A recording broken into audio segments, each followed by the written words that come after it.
A doctoral student at Michigan Tech documented a species of cactus previously unknown to the UP. We had the opportunity to speak with him about the significance of the discovery and what he hopes to learn from it. Ben Raymond shares his story. Stretching across Marquette and Baraga counties, the Huron Mountains provide some of the beautiful terrain in the Upper Peninsula.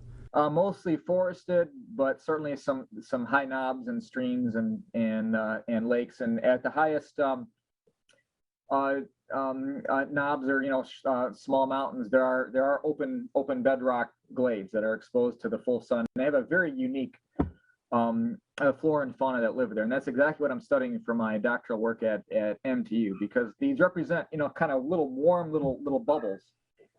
Is surrounded by forested landscape that's much cooler. Ryan Rutherford was tipped off to a possible cactus sighting in northern Marquette County. There's people plant cactus in rock gardens and whatnot, so I didn't really put a whole lot of stock in it. But then I got a photo that definitely looked like a cactus in a somewhat natural situation. So I went out and explored this site in a pretty remote area.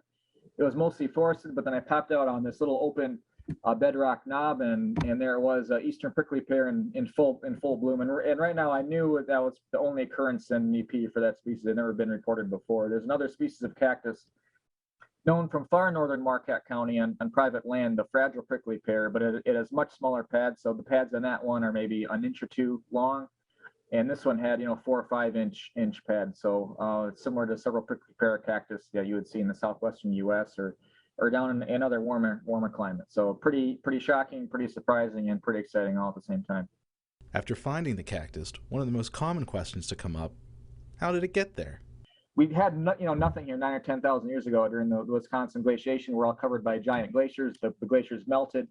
And then pretty much everything that we have here migrated up from further south. And the climate continued to warm up until 4 to 6,000 years ago. The climate actually got quite a bit warmer than it is now. 2 to 4 degrees warmer. It's called the hypsothermal period.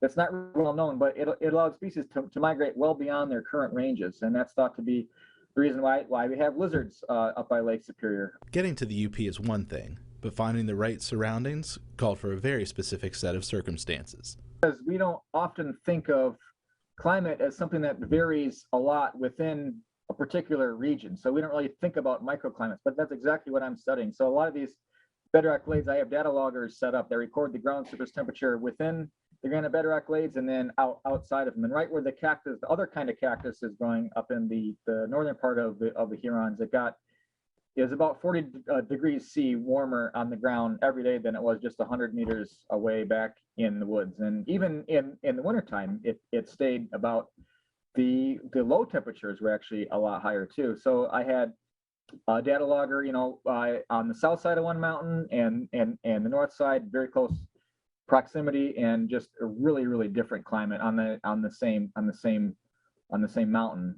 You aren't likely to stumble upon the cactus because of private land and the remote areas they tend to grow. It's also why so little is known about them. It's something Rutherford hopes other experts can help uncover. I have one specimen that's going to the University of Michigan. Another one is going to the University of Florida, where there's a cactus expert who hopefully will help us dig into the origins of this population. I'm really curious if it is a natural relic. So did it follow this post-glacial migration pattern that I just described? Maybe it's a total oddball. Maybe it was dropped by humans at some point in the past. It's really impossible to know the origins of this particular species, but hopefully that'll shed some light on it. As more information becomes available, Rutherford is hoping the popularity of his discovery will help preserve them for years to come. Figured it would draw some attention, at least from the Michigan botany crowd, and I figured that would be about it. But I'm really happy that it's kind of drawn more attention to my research, and I'm hoping that ultimately it'll lead to greater conservation of these habitats. In Marquette County, Ben Raymond, Local 3 News.